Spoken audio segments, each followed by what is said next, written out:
Hello, I'm Bob Ross, and I'd like to welcome you. First of all, let me take just a moment to thank you for allowing me back into your homes. If this is your first time with us, let me extend a personal invitation for you to drag out your oil paints and paint along with us each week. Let's go over to the canvas here and let's get started.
In recent years, there have been many improvements in the discovery of the cloud species, the interconnected particles of conscious cloud living among us here on Earth and spread out across the entire universe.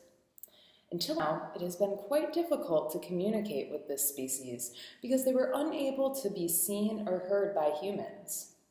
But they share an ability to communicate through extrasensory perception, otherwise known as ESP. Communication through extrasensory perception is rather difficult, however. It does not make any logical sense. And it is quite hard for humans to decode perception in this form. However, the presence of a rare and almost biologically impossible cloud in this species might just be the vessel into understanding these extraterrestrials at an even deeper level. This is a portrait of Partly Cloudy, the alleged half-human, half-cloud. From what we know so far, the conception of Partly Cloudy happened when a bundle of cloud developed a relationship with an unknown moonwalker about 60 years ago. And well, let's just say, their romance became so strong that they couldn't just keep it for themselves. Years after the moonwalker headed home back to Earth, Partly Cloudy was born. But who really is Partly Cloudy? What are her internal thoughts and feelings?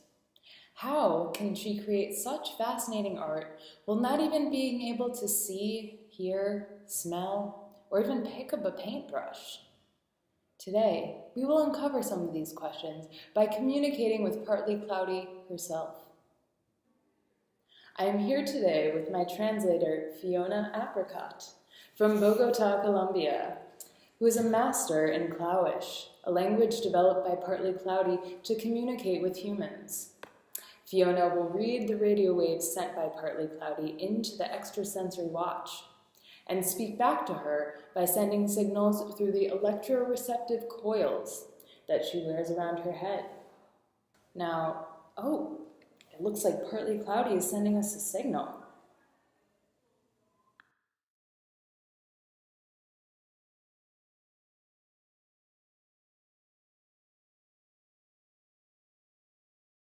She is saying, please come into my studio.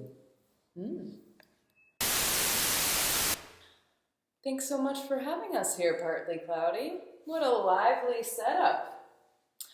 May I ask about your latest project?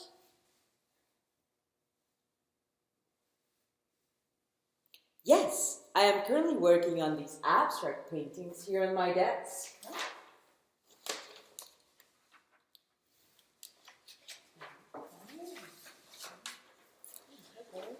I thought it was really fascinating the interest you humans have in digital technology, yet you're still interested in the Stone Age. I want to represent how these things feel together in an imposed situation. It's not merely about juxtapositions, it's about a forced relationship between two conflicting technologies. In essence, I feel like these things represent my own situation in a way because I constantly feel very conflicted, being this human cloud hybrid. Yet I also feel special sometimes because of it. It is both a blessing and a curse. Wow. These are very realistic paintings you have here with the depiction of the scanner and the application window and all we're seeing. Would you say you're more interested in realism these days? I like aspects of both. I would classify my work more as surrealists. Some parts are real, some parts are impossible for a human scenario. Well, in relation to this dichotomy, why don't you tell us a little bit about your famous reappropriated Bob Ross film? Featured in the 1974 Anonymous Author Show at the MoMA. Did you have the same interest in surrealism back then?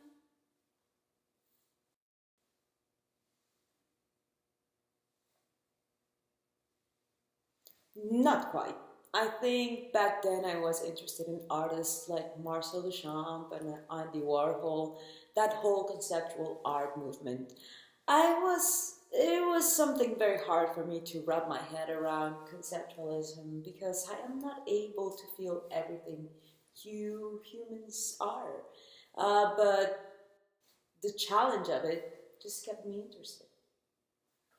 But your work, it was even better than the conceptualists in the time. It was the most avant-garde thing around, you know? You completely pushed the boundaries of conceptualism by transcending something critical into something entirely absurd. It was a clear parody on the passive consumer of cool media and routine breakfast habits, but yet you offered a new solution by making something completely senseless. It was the essence of the whole Dadaist movement. It was everything they had written about but never accomplished so eloquently.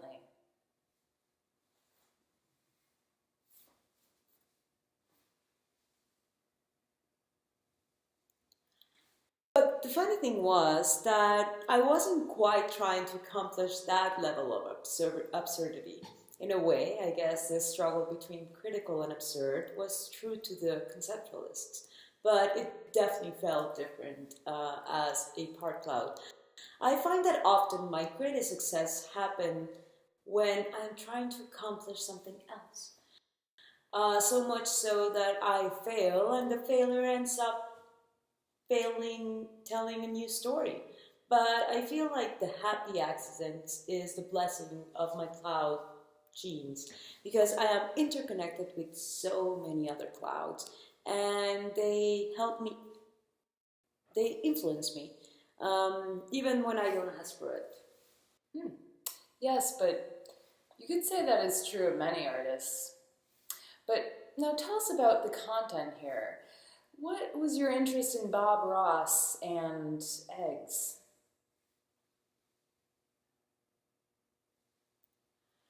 I like Bob Ross. I understand that his videos put humans to sleep, but I feel this was a good metaphor for humans at the time. But I also generally love his paintings. They remind me of my father's drawings. My cloud mom always said he could draw beautiful landscapes of nature when he was feeling bored. This is why she fell in love with him. Well, on a conceptual level, are you more interested in communicating about your own life or relating to humans?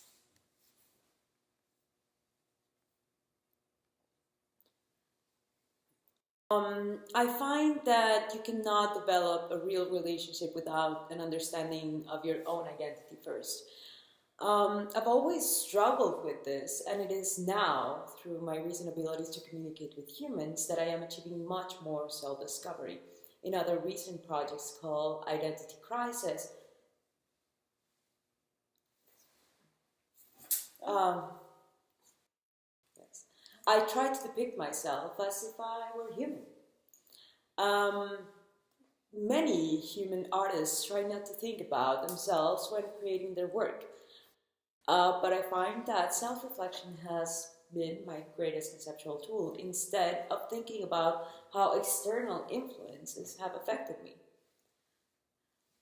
I think about myself as a floating entity in constant interchange between the events going on outside my cloud. In the end, these moments are meaningless, just as art is. I know my art is something that I will wither away with me. And that is why I do it. Not to drop the artwork down on earth and have them give me an award, but to watch it grow, to die, and transform back into cloud dust like every other beautiful human.